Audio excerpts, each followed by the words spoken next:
ngayon naman po ay papakita ko sa inyo yung aking paggagawa ng lumpiang Shanghai. So guys, ang gamit ko po dito ay beef. Ito po yung aking gamit, beef.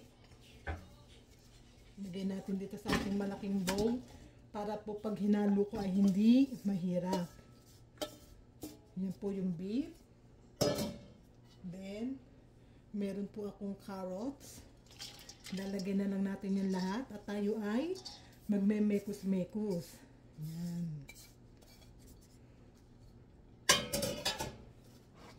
Lagay tayo ng onion para sa ating beef egg roll or Shanghai, lumpiang Shanghai na beef ang gamit ko mga kamamshi. Ayan. Meron tayong red and yellow pepper.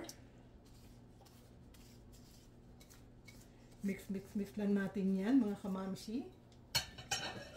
Meron din po akong spring onion.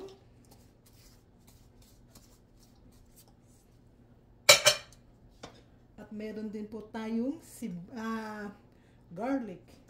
Yan.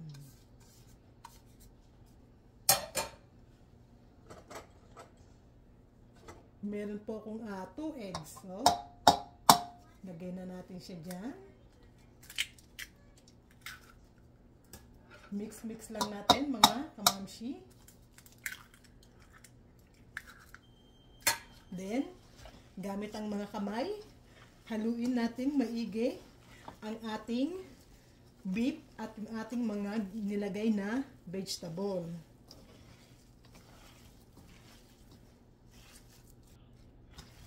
So guys, ito na po yung ating beef Shanghai.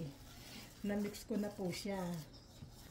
So, maybe later na po ako magbabalot ng ating mga Shanghai kasi frozen pa po yung aking Shanghai wrapper. So, mag-wait lang po tayo ng mga ilang minuto or mga maybe 1 hour para naman po yung mga nilagay nating seasoning sa ating beef Shanghai ay kumapit sa ating beef. So, guys, yan lang muna. Maraming salamat po sa panonood ng aking YouTube channel.